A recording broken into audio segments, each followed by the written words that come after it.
Hi everyone, my name is Fraser Cain. I'm the publisher of Universe Today, and this is your weekly space hangout for Friday, September 13th, 2013. Friday the 13th. I'm sure this will be fine. This week we've got update on the LADEE launch, the Space Frog, Asteroid 334, the fact that Voyager has finally left the solar system for reals this time, we promise. Comet Lovejoy, Part 4. Lots and lots of globular clusters. Space-based solar power. The assembly of the Maven spacecraft. And Expedition 34 has returned from space. And joining me this week, we've got our panel of space experts, space journalists. So I'm going to introduce them in no particular order. Well, the order that I have from left to right. So we've got Amy Sure-Title from Vintage Space. Hello. Amy.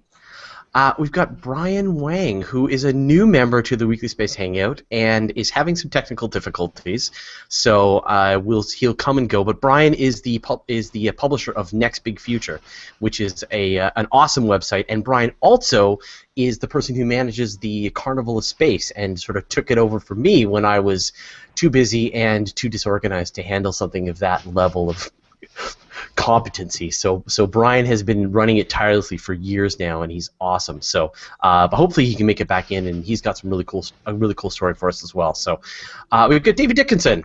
Hey. Yet another self-published sci-fi author. And I spell sci-fi the correct way. Now I'm going to give you two chances to promote yourself here, David. Quickly, okay. You've got something really exciting that's happened. Yes, I finally joined the legions of the... I finally got tired of getting rejected by magazines and started self-publishing my stories. So I've got one that's not quite live yet, it just went up this morning, but I've got one science fiction story in my Solar Winds universe is now live up on Amazon. For sale, 99 cents.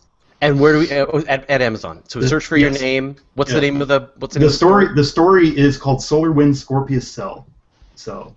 this may become a novel eventually. This is like the first standalone story in the whole saga. So we'll see. I've just put it as a comment on the event page. So if you're on Google Plus, you can get to Google Plus. Okay. Great. We've got Dr. Matthew Francis. Now, do you appear to have a great old one on your head? Do I? Oh no, I do. This is. This, believe it or not, is to raise awareness for we're fundraising money for a few of us, including Nicole, to travel to Geek Girl Con next month. So oh my God, that's next month already. Yes, I know it is next month. I know it's kind of scary, isn't it? Yeah. But not as scary as my headgear. So anyway, we'll put that link up on the event page as well. But and now I need to remove the hat because my head is boilingly hot. Well, replace it with a bowler cap then. Yeah, that's downstairs. You came up with the brand. It's your thing. And we've got Nancy Atkinson, my good friend, the editor of Universe Today. Hey there. Site. I check out the little sign in your background of your. Yeah. Yeah, that's awesome. Editorial desk. That's great. All right, and last but not least, we've got Dr. Nicole Gallucci. Hello. So yes, so Matthew's thing is to wear his Cthulhu hat in public. My thing for the fundraiser is to make Mad Libs out of people's science abstracts. So if you join us tonight at 8 Eastern, we'll be doing a Hangout on Air where we chop up some abstracts of our scientists, and you can help us Mad Lib it. And trust me, it is a good time. That is funny. Yes. So Brian, is this working yet? Or is he frozen up again? He's looking very thoughtful, though. Oh, well. Okay, so now we're going to do one thing that's a little weird today, and Nicole has no idea that this is happening, and so I apologize in advance. Yeah. Sometimes I should share. So anyway, we've got 3 copies of Star Trek Into Darkness that we had been given to us at Universe Today. We get tons of stuff, and we give them away on Universe Today. And so what we wanted to do was give them away at the end of this broadcast. And so lots of people have been entering this giveaway over the course of the last week, and we wanted to have it wrap up today at 1 p.m. Pacific Standard Time. So if you haven't already, in another browser tab, go to Universe Today, and I'm sure we'll put a link in the comments somewhere, is the giveaway for the for the Star Trek Into Darkness. We've got 3 copies, and I'll just draw the names at the end, and so all you have to do is put your email into the little box on the giveaway page, and then you can, and then you'll be entered. And you've got until the end of this Weekly Space Hangout, and when it wraps up, I will do the draw, and that's that. So there you go. All right. Oh, I see where the ask a question thing comes in. Yeah, okay, and so this is the last thing, is that there's a new service that's been provided by Google Plus for doing Hangouts on Air, and it is a audience questions. And we have no idea how the thing works. It just got enabled for us, so I just like to run this kind of technology on the fly. So what does it do? I don't know. If you're looking at the stream, if you're looking at the Hangout, I don't know where it is on the event page, but if you see this pop up anywhere in your stream, there's a little thing that says Fraser Cain is answering questions live, ask a question. Shows up right there on the video. Are you guys all seeing my video freak out? Okay. It was kind of Austin Powers-ish, yeah. Yeah. I will futz with that. But yeah, Okay. so if you see it in stream, there's a little thing on the video that says ask a question. So that's where you can do that. But we will still be monitoring the comments on YouTube and the Google event page, just as we usually do. Yeah, so we have no idea how to integrate this into our show. We'll figure it out. All right, moving on. Mind me. That's something. All right. I'm going to give you guys I hope nobody's epileptic watching. On seizures. Okay, we're done with that. Try bringing it back, see if it works. You probably need to unplug your camera and plug it back in. Okay, so on last Friday, we reminded you to especially if you lived on the East Coast, to go and watch the launch of the LADEE mission. And but Dr. Matthew Francis was actually there on location. And while you're talking, I'm going to try and get a video going. So give us your story on what happened, how you saw it.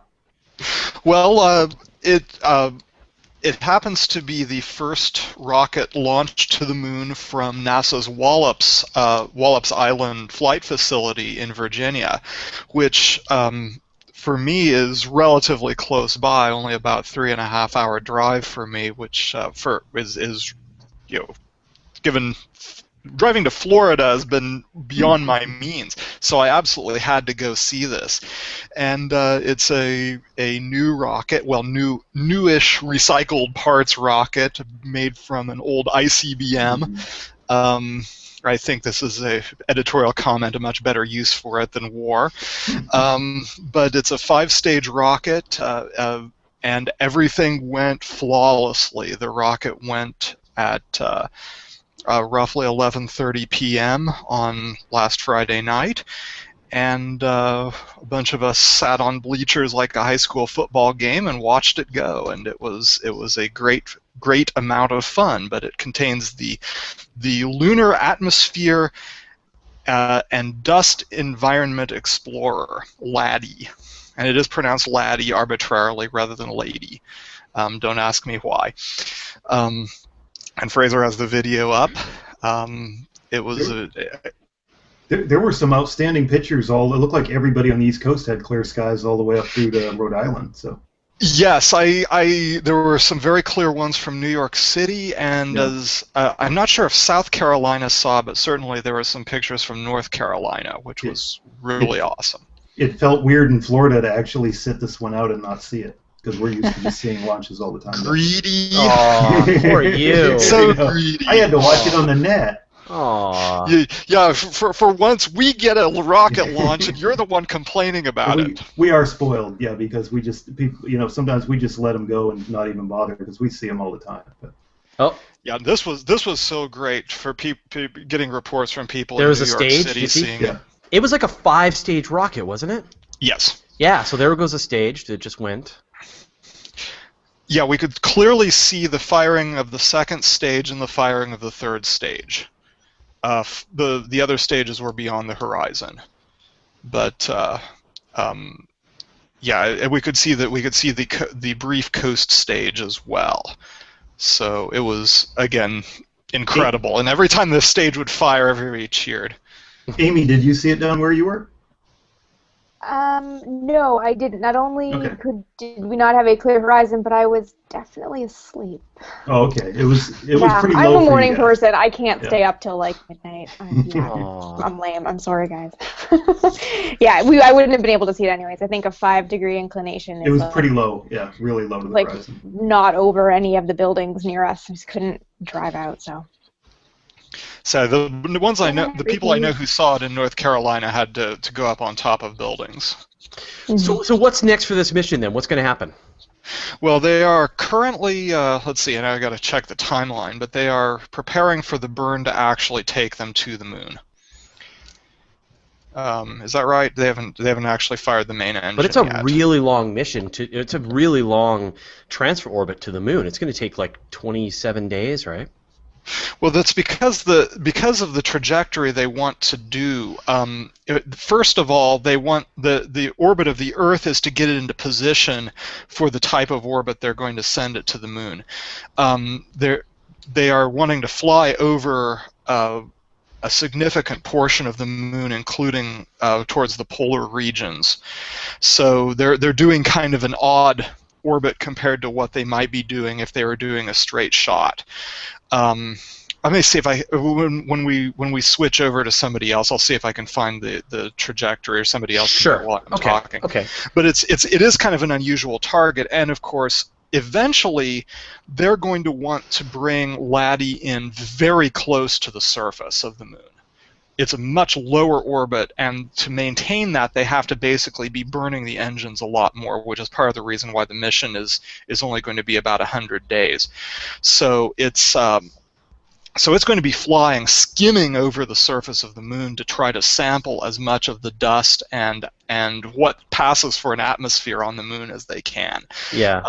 It's a very tenuous atmosphere, and so to be able to measure what is actually surrounding the moon, they have to be flying so low that they can scoop it up in these coffee can size and shaped instruments to hoover the stuff up and see what they can analyze from it. So, and what that means is it just can't last very long, and at the end of the mission, it's just going to crash in, just like the Grail spacecraft did.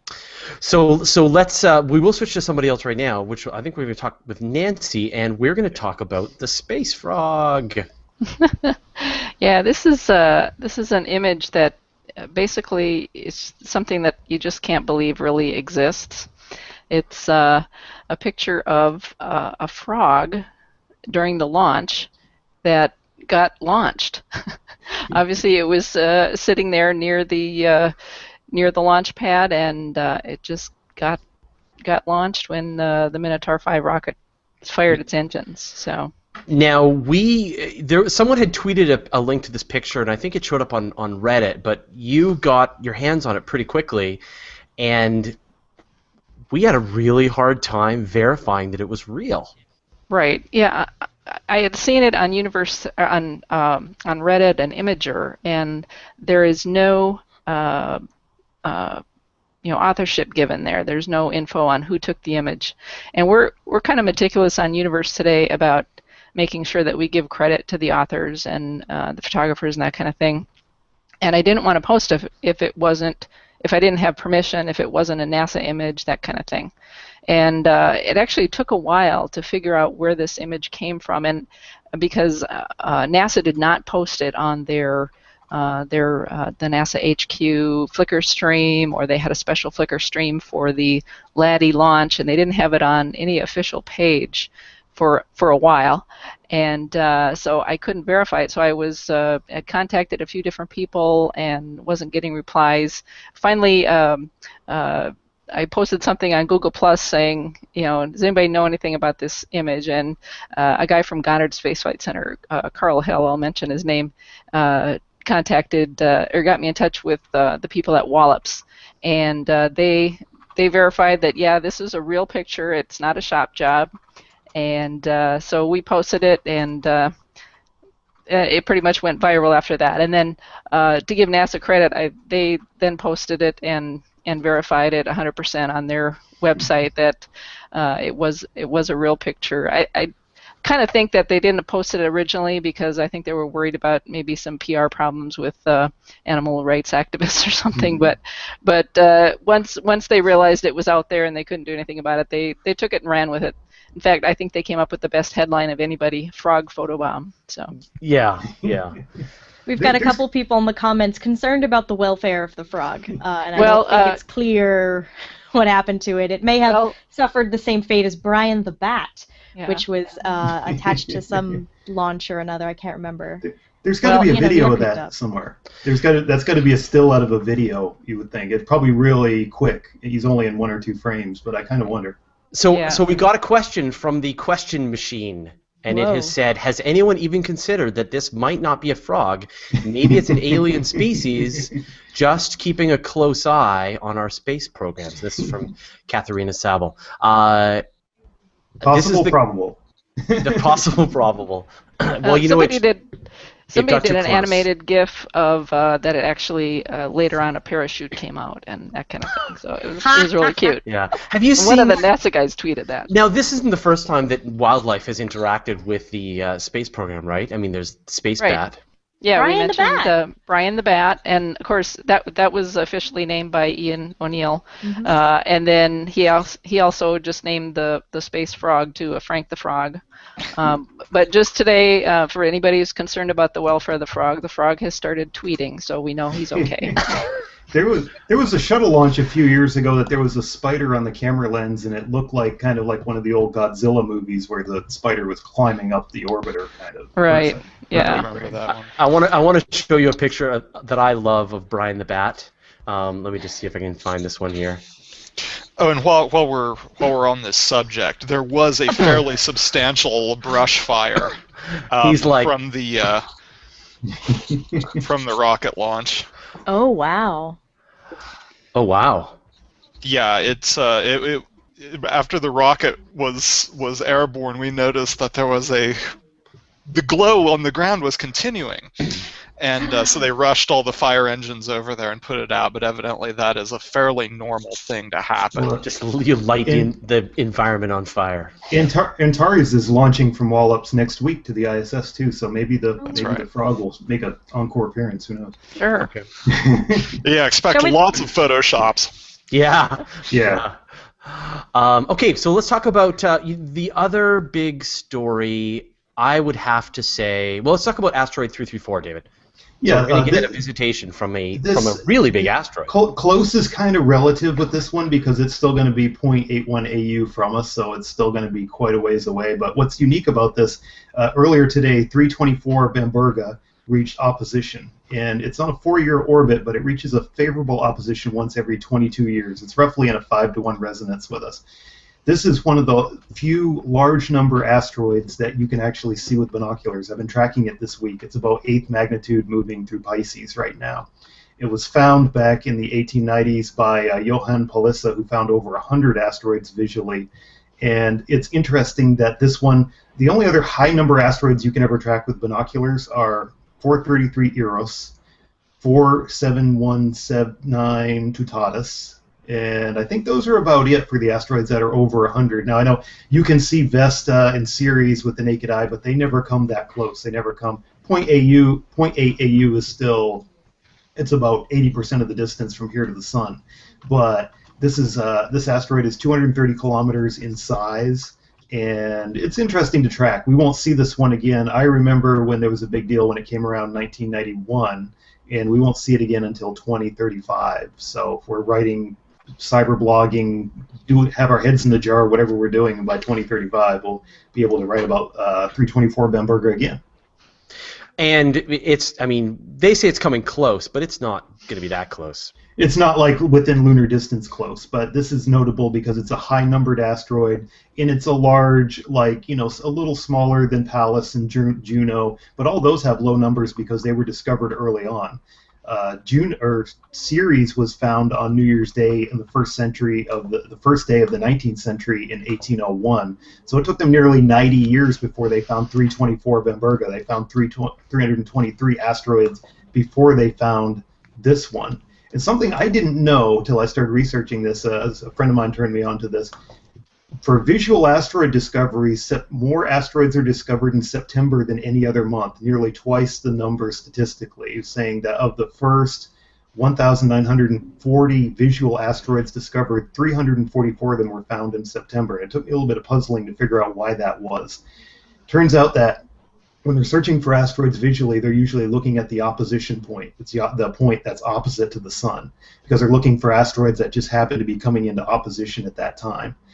And what happens is when you're looking in the winter time, and you're looking near the solstices, you're actually looking out at the part of the sky. The opposition point is toward the Milky Way, where it's very star-rich, so it's very hard to see asteroids.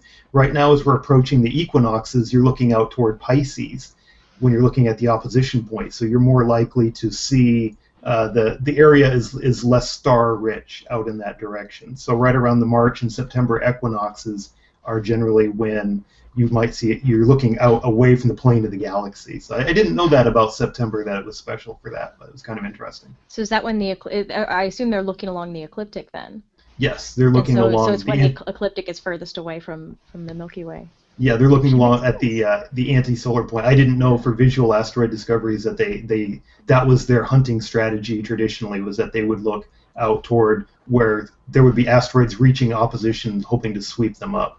But when I looked at Johan Palissa's record, who found 324 Bamberga, his own record of 120-something asteroids, I believe, he found more in September than any other month, too. It was also... He didn't find 324 Bamberga in September, ironically. He found it in February, so it didn't meet that trend, but his own statistical record bore that out. But I didn't know that about September. Voyager has left the solar system, not exactly. Amy. Yeah, again. Okay, so I started calling Voyager the little spacecraft that cried interstellar, because how many times have we had this like, it's gone. No, it's not. Sorry, we take it back. It's really gone interstellar this time. So NASA held a press conference yesterday and talked about the fact that Voyager has officially become an interstellar spacecraft, and it has left the heliosphere, which is the kind of bubble of material created by the solar wind. But it hasn't left the solar system, because the solar system since the 1960s-ish has been defined as ending around the Oort cloud, and that Voyager is still some 300 years away from getting to the inner bit of the Oort cloud, and like 30,000 or 40,000 years away from the outer edge of it, so we're not going to see it properly leave the solar system. But the interesting thing in the press conference yesterday, and I don't know if any of you guys were also watching that, but they talked a little bit about why it's been so hard to make the definitive call about when Voyager left the solar system / left the heliosphere. I'm going to mess this up for all the proper astronomers out there with my terminology, I'm sorry. So what it boils down to is the fact that Voyager is really old, by like spacecraft standards, not by human standards. It's 36, and a lot of its instruments are starting to fail, and among them one of the main plasma instruments that measures the density, temperature, and speed of plasma moving. So the Voyager science team has been looking at changes of plasma, because that's going to be their indication of when it's actually left the heliosphere. Well, without these, really good instruments to measure plasma, it had nothing to go on. So what they used was those sticky outy antennae that come out the bottom. I don't have a model or a picture. I've got a picture. There's a video going right now. Antenna? Oh, sorry, I'm looking at my article. For all you mean those antennae right there? Yeah, the big spindly ones. They measure disturbances in magnetic fields, and they have been able to use that as a proxy for changes of plasma, and that's just sounds cool. So what they've been looking at is sort of these. They expected like a pretty big change of the magnetic field when Voyager would pass through that sort of edge of the heliosphere, because the sun's magnetic field looks different than the interstellar magnetic field, and what they've seen in months past has been a change, but not enough of a change, but there's still enough of a change that it's different, and so, yeah, yada, yada, yada. They've been going through old data and realized that sort of definitively it is outside the heliosphere, and that it's just been sort of pulling together all of this data over a year now. It formally left the solar system, or the heliosphere. They're putting the data at around August 2012. So yeah, it's out of the heliosphere, but it's still in the solar system. So that's going to bother a lot of people, I think. Now, Yeah, well, I think that Deal with hairs, it. but it's pretty cool.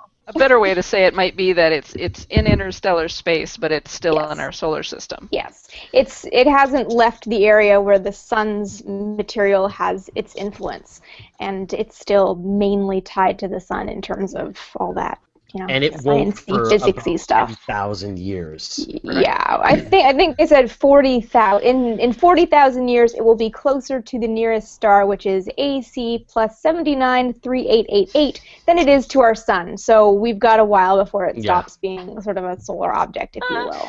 But doesn't and like I know we didn't bring a solar physicist today, but I hope I can put two doctors of astrophysics and radio astronomy together and see what we get. Which is, it doesn't the size of the heliosphere depend on the amount, the sort of the state of the sun's output? But I guess we're at the solar max right now, and so the solar wind, the heliosphere, expands and contracts a bit depending on the amount of solar activity, doesn't it? So haven't we had situations where Voyager has crossed the heliosphere, and then the heliosphere has crossed Voyager and back and forth? Well, that was kind of one of the things that helped them make the determination, is because there was this huge coronal mass ejection back in last year, March. March of 2012, and and then it got out to Voyager by about August, and that was one of the things that helped them see the difference, because the solar plasma started vibrating, but they realized it was different from if it was, because the plasma from interstellar space is much denser than the solar plasma, so they could see there was a big difference in how the plasma reacted. So although technically we're at max right now, the sun is blank. There's almost no sunspots earthward. I watch the sun every day, and it's been very, very wimpy, this solar maximum. Right, so to be all I have to pedantic, say so I think it's important, to be pedantic here, it's really important to say, to anyone who says that the Voyager has left the solar system, that is not the case. Voyager has passed out of the heliosphere and is now in the interstellar medium. Yes. I will be contrary and defend people who say that Voyager has left the solar system, though. Then, Do you by not all believe means, in the Oort cloud? Well, no, I believe in the Oort cloud. I'm just You don't saying believe in that gravity? there's more than you can logically say that there's more than one boundary to the solar system. Yeah. And the fact is that that's not, yes, it is not left the gravitational boundary, but that's much less of a clear thing, because gravity goes out forever, right? Gravity extends infinitely far. 1/r squared, it's infinite, yeah. So really what you're looking at is so if you're looking at it from a gravitational point of view, the boundary is even less clear, because it really depends on where other stars' influence starts kicking in. Well, that changes a lot over time, so I will defend you if you say that Voyager left the solar system, because it's a lot easier to define the edge of the solar system based on where the sun's magnetic influence ends. And so the way I put it in my article was that there's multiple ways to define the edge of the solar system. This is the electromagnetic boundary of the solar system, and the gravitational boundary is the Oort cloud. So I will fight for both sides, because I'm that kind of person. I'm a both and kind of guy. I almost wonder how many alien Voyagers might be orbiting the galactic disk right now. Kind of an extension of the whole Drake equation. If you could plug in how many. The old Fermi paradox thing. Yeah, well, if you could plug in how many. Let's see, we've sent out 2 Pioneers, 2 Voyagers, and New Horizons. You could figure over 50 years of the space program, maybe once every 10 years. We send a probe out that leaves our solar system. So if you plug that into the end of the Drake equation, I wonder how many million alien Voyagers are out there right now. And then you could say of the where are they? Yeah, you could say what's the density per square light year, and then you could say maybe So we're getting some questions about the size of the heliosphere versus the Oort cloud, and I put this image in the comments, but I forgot to point out, and thank you, Hugo, for pointing out, that this is a logarithmic scale. So in reality, it's, you know, this is not a linear scale. It's stretched out much more. So what we're considering that it's left is, I don't know if you guys can see my pointer. It's leaving this heliosphere, this boundary here. Now you see that there are different boundaries even to that, and that's why we keep getting all these different. It's why we've heard this story so many times, that it's left the heliosphere, it's left the heliosphere. Has it really left the heliosphere? Then it's another good factor of 100 or more, 100 to 1,000 to get out to the Oort cloud. And so what was the, Amy, I think you mentioned how long it will take to get to the Oort cloud? 300 years for the inner ring and 30,000 to the outer bit. Okay, so that answers a question that I just saw come up about, I think it was Michael Jobin. So 30,000 years, you gotta wait till it leaves the Oort cloud boundary. It's definitely going to be quiet by then. We're definitely not going to get any data back about that one. Yeah, well, all the instruments are going to be turned off by 2025, which is sad to think that that's kind of relatively soon. But they said they can still keep tabs on it for 10 more years after that, just following the engineering data. That's madness. That they can have that spacecraft going for so long. Yeah. RTGs all the way. I will say, Voyager. it's really awesome. Voyager, I love. They finally gave us an explanation on like why we kept getting all of these. They haven't really done that before. Has anyone else been really annoyed by that? Yeah, I really thought it was interesting that they mentioned why the papers kind of went back and forth. Yeah. And I don't know if you want to talk about it or. Happy. No, okay. I'm Okay. not enough of a physicist to really understand how it all like goes together and what. Oh, all the well, I was science just details talking are, about why some papers said it was out, and then Ed Stone kept insisting that it was not. And I give him credit for being the last word on it, since he's been the project scientist for 40 years on it. But they were just saying how, well, there was, and actually back in August of last year when this first kind of wave of papers and people coming out saying that Voyager had left the solar system did happen in August when they did see that event. And it was more of a semantics, or not a semantics thing, but just a timing thing of if people are going to come out and say it, or if they're going to write a peer-reviewed paper about it and have that released. And so that's kind of what happened. And even with the one, so there was the paper, somebody said in August that they saw a change that would indicate that Voyager was out of the solar system, or was in interstellar space. Ed Stone says, no, the data's not there yet. And then another one came out in December. Again, Ed Stone says, no, we don't have the definitive data. And then in just like in March of 2013, another paper came out. Again, Ed Stone says, no, not enough data. And then just about a month ago, a paper came out. And Don Gurnett, yesterday at the press conference, he's the scientist for the plasma wave experiment that did make the determination. He said that the paper that came out a month ago actually went through the peer review process quicker than Ed Stone and Don Gurnett's paper went. So they could not say at that time, they couldn't say, oh, we agree with you, because their paper hadn't been approved yet. So that's kind of weird. Kind of weird. Yeah, just the way peer review goes. Okay, so new Comet Lovejoy. David. Yes, Terry Lovejoy has just bagged his 4th comet. Everybody knows from the Comet Lovejoy that came around. It was around Christmas a couple of years ago that was visible in the southern hemisphere, and they got a good photo from the ISS. And we missed it up here, but yes. Yes, there was a comet he discovered this week. Is Comet C 2012 R1 Lovejoy has got its official designation. This one's not going to be as bright, but it will be a binocular object. Right now, it's about 14th magnitude in the constellation Orion. Bob King just wrote an article on Universe Today about it. And in November, around November-December timeframe, it should increase up to about 8th magnitude. Now, it's going to pass about 61.3 million miles or kilometers from the Earth, so it's not coming especially close.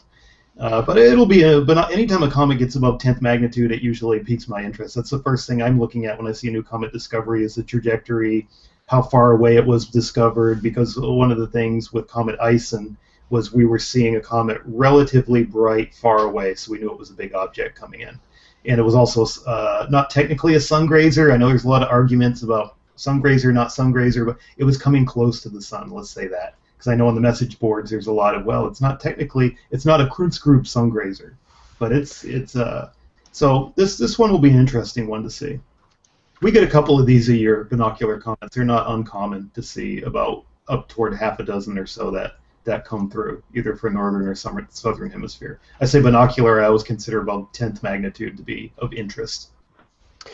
Countdown on ISON, while you mentioned it, how long till it disappoints us or amazes us? I'm kind of gearing my writing, my How to Observe Comet ISON post to about mid-October. It should start breaking not naked eye magnitude, but maybe about 10th magnitude or so, and it should become of interest. And there's still a lot of debate about the thing with comets too. When you're talking magnitude, is you have that magnitude kind of like with nebula. It's diffuse over a spread out area, so you're not talking a 10th magnitude point source. So actually, it may not be a good binocular object till 9th or 8th magnitude. Give me the go no go date. What day? I would say around early November we should know if it's underperforming or not. It's right about on the light curve right now. Maybe a pinch below it, but not too bad. I think it's right around 12th magnitude, I believe, right now. I would say around early November, about a month or so, 3 weeks or so before perihelion. I think after perihelion is where we're going to get the show, though, if it survives perihelion. So November 1st? I would say October 31st, November 1st, we should know if it's going to happen. Yeah, it should be reaching naked eye range there right about 6th magnitude from a dark site right around that time. So. All right. I just need to know if I need to make vacation plans. I need to go to some dark sky site and. It'll be in the morning. So no, we'll get a good show in the northern hemisphere. It's actually going to whip back around the sun and come out in the morning. So. I got a question from Guido Bibra. How fast is Voyager actually traveling? So I just looked that up. Yay. It's about 35,000 miles an hour, 35, 38. I'm seeing both of those. And I think you could eventually catch it with a small ion engine if you really wanted to, but that means putting money and effort into launching a rocket with an ion engine on it, and I just don't see that happening in the current budget situation. But yeah, an ion engine can accelerate for quite a long time and really get up to high speeds with very little fuel. Right. So what's the theoretical speed limit for an ion engine? I don't know. I'm not sure of that. Okay, moving on. Nicole, you got a story about a metric ton, a lot of a large quantity of globular clusters. Okay, we'll keep it clean. Yes, lots of globular clusters that was discovered in a new Hubble image. This is it's a galaxy cluster, Able 1689. It's a very dense galaxy cluster. It's got a large number of galaxies in it. And each of these galaxies has its own globular clusters. I will try and screen share the image. These globular clusters are some of the first inhabitants of these galaxies. They are clusters of stars, some of the oldest stars in the galaxy, in our galaxy and in the universe in general, for these, and they carry about 100,000 stars in them. Now, the Milky Way has about 150 globular clusters scattered around it. Here's the picture of the galaxy cluster. So the yellow things in that picture are the galaxies in the galaxy cluster, and the galaxy cluster also has a lot of dark matter in it. And so the dark matter is used. The dark matter is measured by looking at microlensing or lensing of the background galaxies. There's a spider on Fraser's microphone. Sorry, I got distracted. Sorry, this is the picture that's up for me right now. I'm gonna make that go away. Sorry, distracted. So these little blue lines are background galaxies, star-forming galaxies in the background. So they've got a lot of blue light from younger, newly formed stars. Do you see it? It's right up on the camera. Now you can't not see it. Speaking of animals getting in cameras, and then so these galaxies each have globular clusters around it. And so what's surprising is the sheer number of globular clusters found in this region. They have found 160,000 globular clusters overall in this cluster, whereas our galaxy alone has only 150. And so each of these galaxies has they've actually seen 10,000, and they estimate that there's 160,000 globular clusters. Why? Are Why? these resolved? I think that 10,000. I want to say they're resolved to, several. Well, I mean, pixels. obviously, we're not expecting to see them as beautifully as we see around the Milky Way. I was just wondering how Right. clearly you can see them as globular clusters. Yeah, and I would guess, I didn't actually get to read the paper on this one, but I would guess they were looking at the spectral distribution of those globs to see that it was a population of old stars, as well as their locations in the outer regions of the galaxies in the galaxy cluster. So these are often used to trace the size and shape of the dark matter halos of galaxies, because we still can't directly detect dark matter, but we can see its gravitational effects on things around it. And since globular clusters are embedded in this dark matter halo, that's one way to actually trace that. Very cool. That's really cool. Yeah. Okay, so Amy, you're gonna explain as we watch Maven be constructed in a time lapse every part. So let's get rolling. It's a spacecraft. I can't explain every part of this time lapse, but it's a really cool time lapse. I'm sort of waiting for it to come up on your screen. I'm having troubles with my YouTubes today.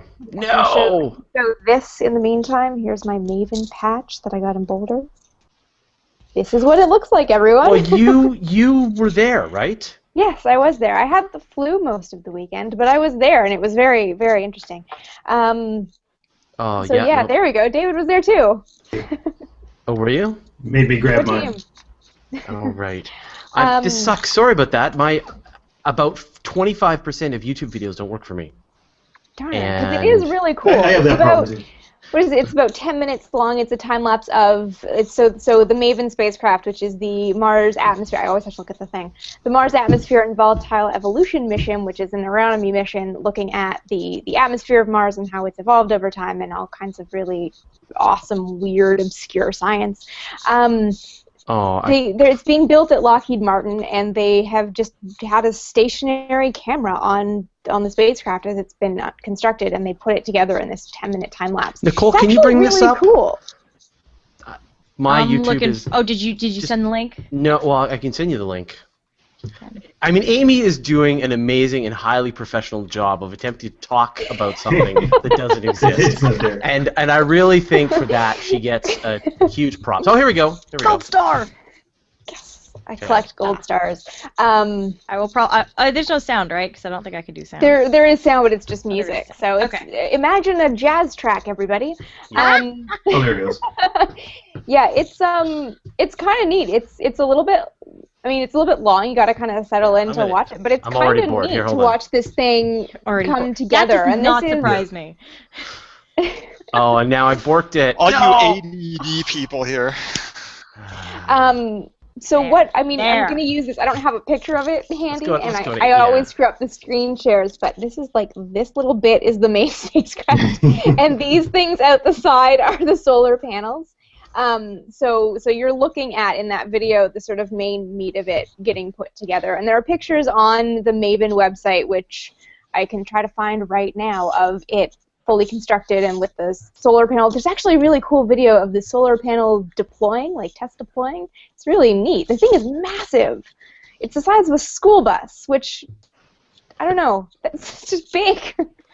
So you guys can't see me, but I'm dancing to the jazz track. Yeah. I like that behind the you're video. Dancing. We can't see you dancing to music we can't hear. Yeah.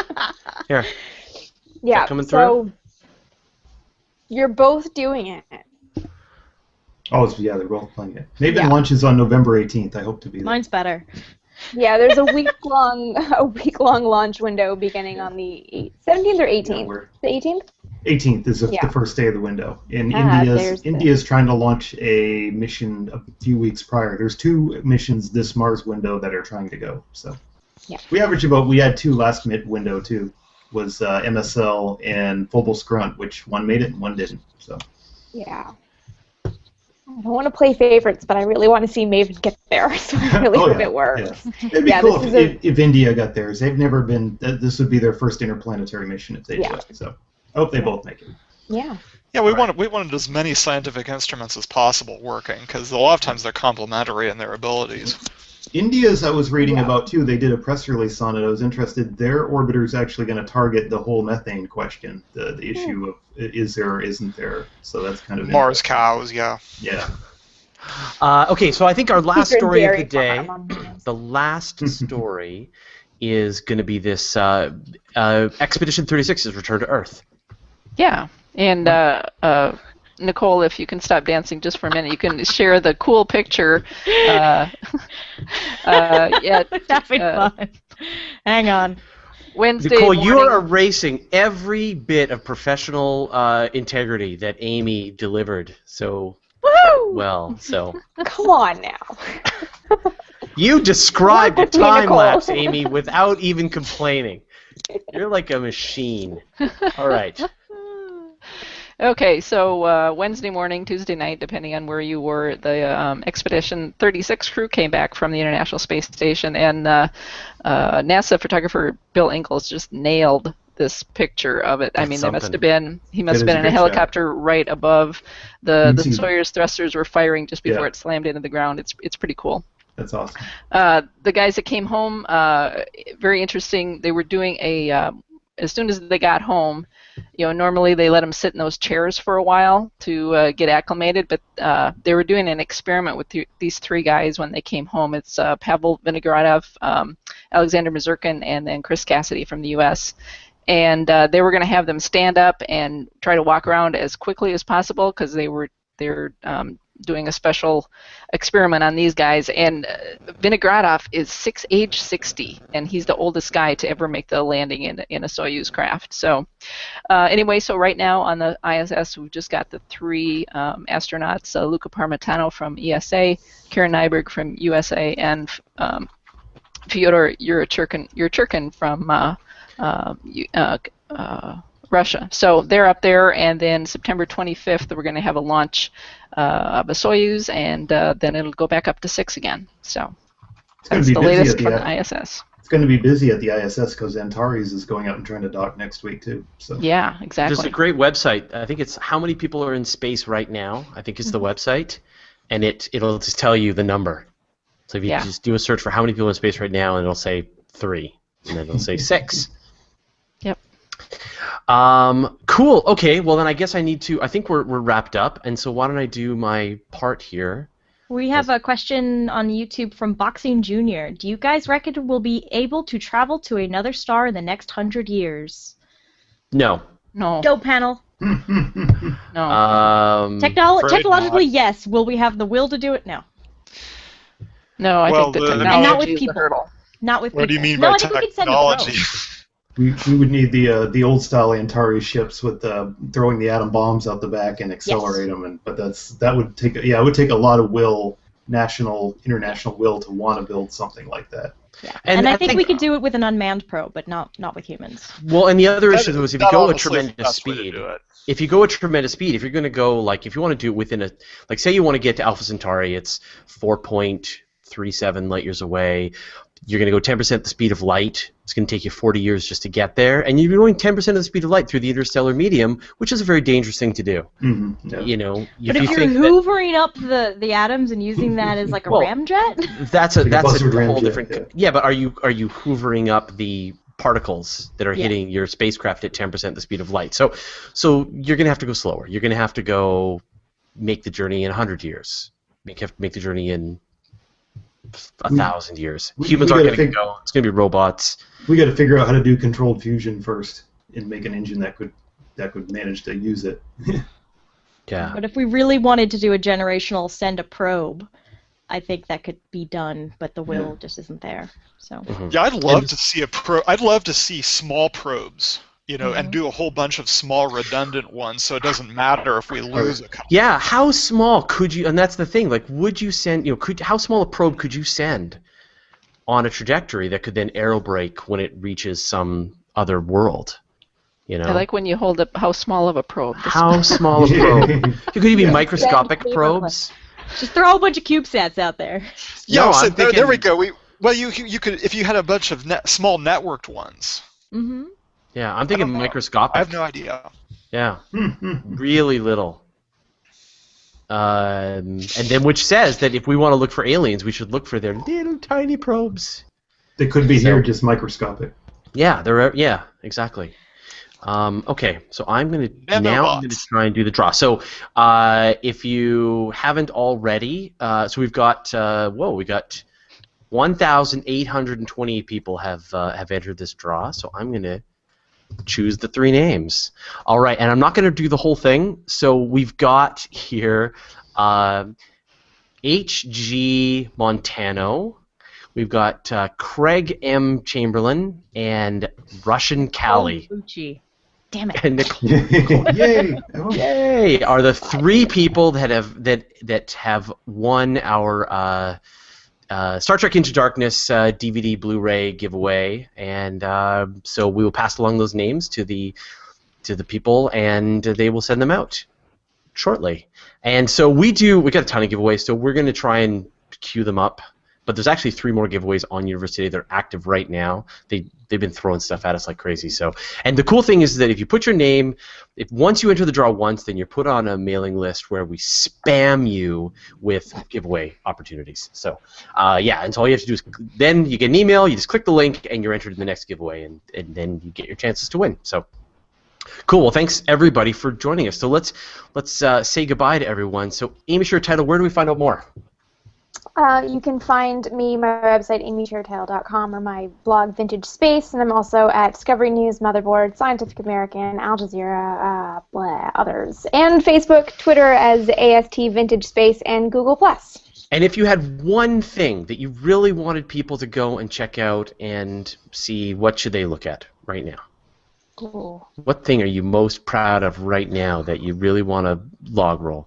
One thing that hasn't been published yet, unfortunately. Okay. I don't know. Where will it be? Where will that thing be, and when will it happen? I'm not sure. Sometimes next week at Ars Technica, but for now, the Voyager article I did on Motherboard today is probably my most So we go to relevant. motherboard.com, okay, and we read your article on Voyager. Yeah. And then we wait for an unknown thing clear in an unknown location. That's great, Amy. You We'll should talk work about on it this. next week. I like an air of mystery around me, okay? Just I also may or may not be working on something that may or may not come out anywhere. Okay, David, I give you one chance, and the reason I'm giving everyone else a chance is because I'm going to give you another chance to promote the fact that you are publishing books on Amazon, which is awesome. Shamelessly plug my short stories that have just come out that I'm experimenting with right now on Amazon. Scorpius Cell, these sci-fi short stories. Scorpius Cell and The Hunt for Beagle, and that is in the Mars Beagle 2, but it is science fiction. Mars Beagle 2 was a real probe that actually didn't make it a few years ago, that the Brits tried to land. And I am Astro Guys with a Z. I am active this week on Universe Today, Listosaur, and my own site, Astro Guys. Sweet. All right, Matthew, and so can you tell us where we find out more, and then promote your Geek Girl Con requirements? Yes. All right, so you can find out lots of stuff from me at bowlerhatscience.org. Also write at galileospendulum.org. Ars Technica, now Slate.com, and a variety of other places. In fact, I did something not too long ago for Slate saying why the warp drive concept that's been promoted off and on for the last year or so is the best idea you've ever heard. Probably total nonsense. Oh, no. Sorry, folks. But that's up at slate.com. And what about don't forget about the hat.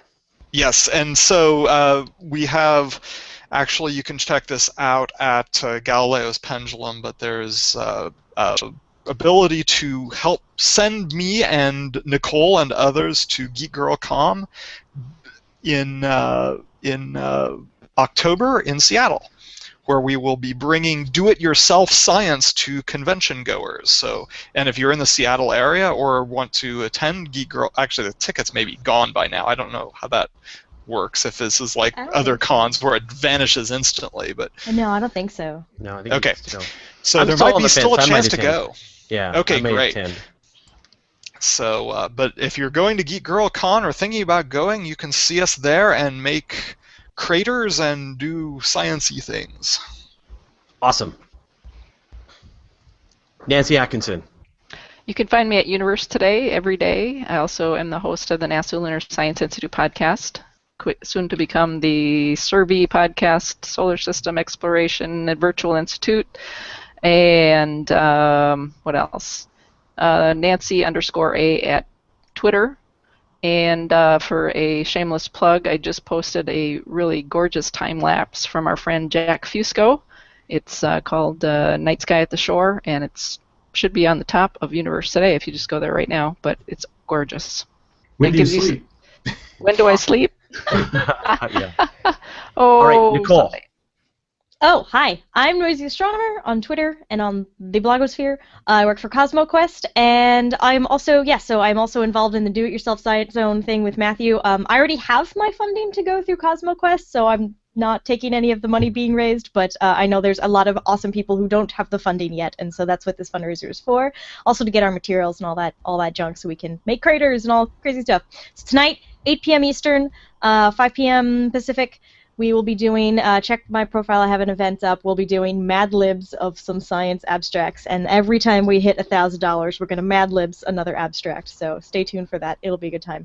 I will probably, that one the language will probably not be safe for work, just to warn you guys. I think we're going to open it up. You have no sound. Fraser. Uh-oh. The spider ate your microphone. No. Fraser's You guys all gone! saw it, right? I'm not going crazy. Virtual Star Party Sunday night. Yes. So the virtual star parties are next hangout on Sunday night. I think it's at 8:30 Pacific is what you guys are shooting for. It's they moved it back half an hour, so hopefully. So I'll look do for the this virtual time. star party on That's the next Google Plus. That'll be the next event. And talkie, no Fraser talkie. I think Astronomy Cast is on hiatus while Pamela's still in the Southern Hemisphere. Bye.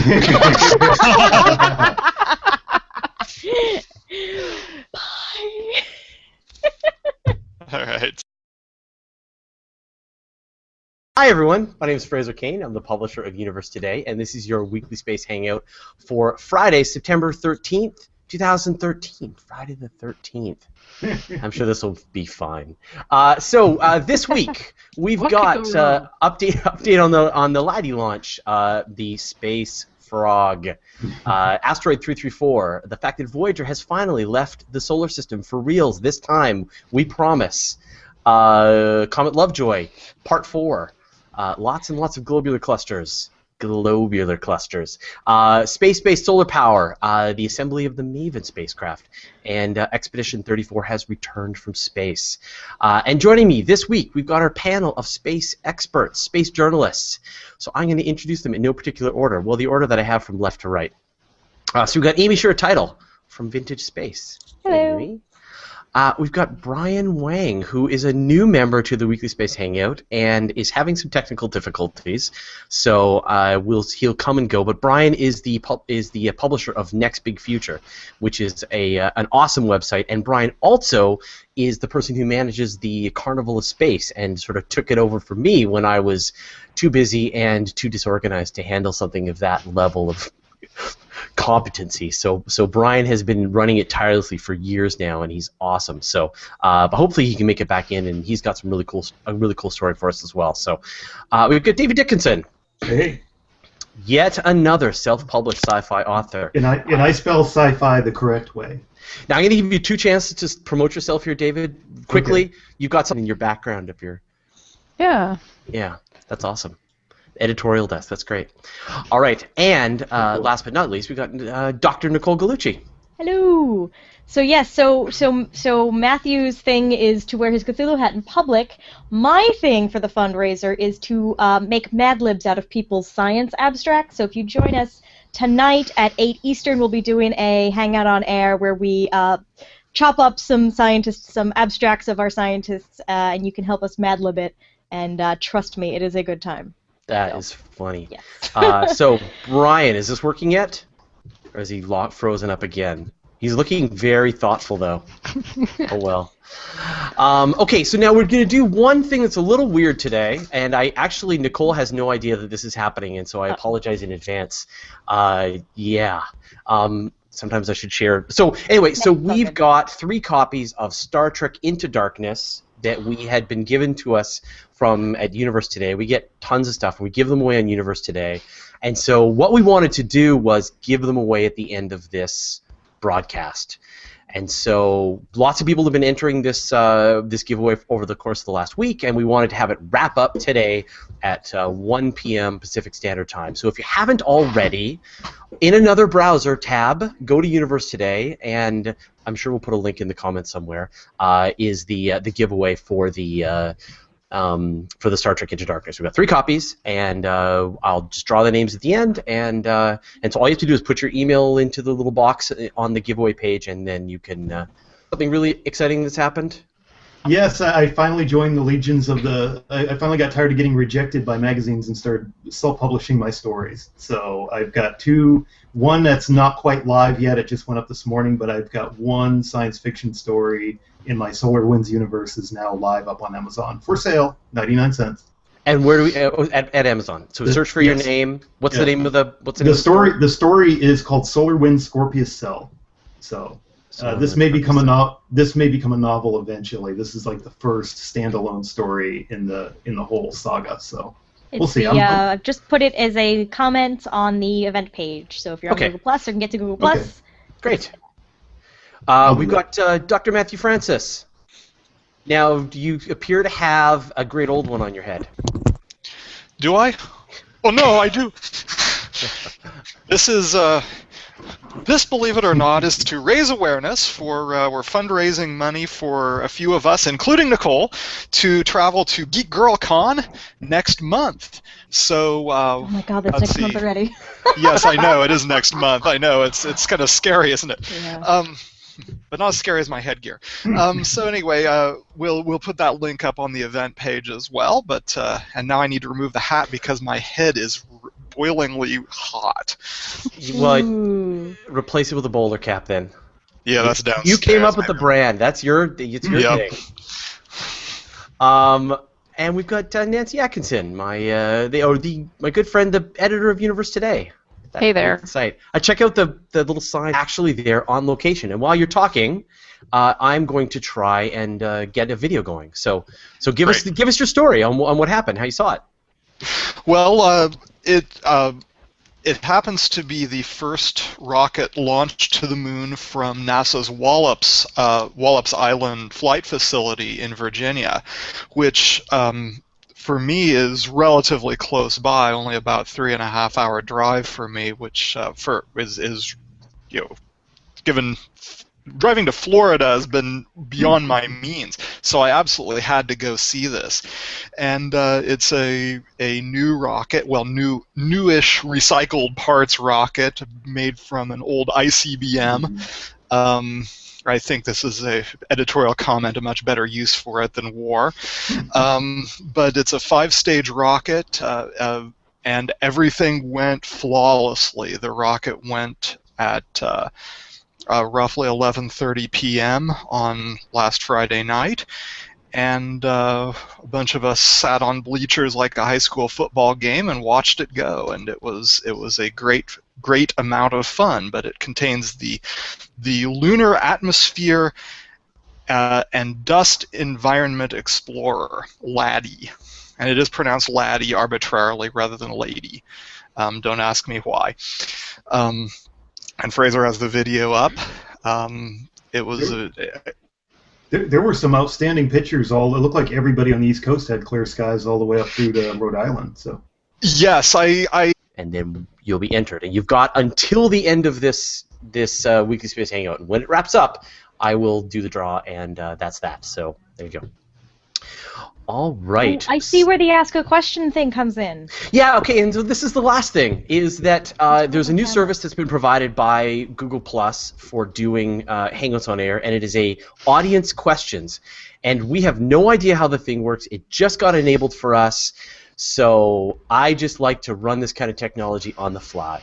So what does it do? I don't know. If you're looking at the stream, if you're looking at the Hangout, I don't know where it is on the event page, but if you see this pop up anywhere in your stream, there's a little thing that says Fraser Cain is answering questions live, ask a question. Shows up right there on the video. Are you guys all seeing my video freak out? Okay. It was kind of Austin Powers-ish, yeah. Yeah. I will futz with that. But yeah, Okay. so if you see it in stream, there's a little thing on the video that says ask a question. So that's where you can do that. But we will still be monitoring the comments on YouTube and the Google event page, just as we usually do. Yeah, so we have no idea how to integrate this into our show. We'll figure it out. All right, moving on. Reminds me. That's something. All right. I'm going to give you guys I hope nobody's epileptic watching. With seizures. Okay, we're done with that. Try bringing it back, see if it works. You probably need to unplug your camera and plug it back in. Okay, so on last Friday, we reminded you to especially if you lived on the East Coast, to go and watch the launch of the LADEE mission. And but Dr. Matthew Francis was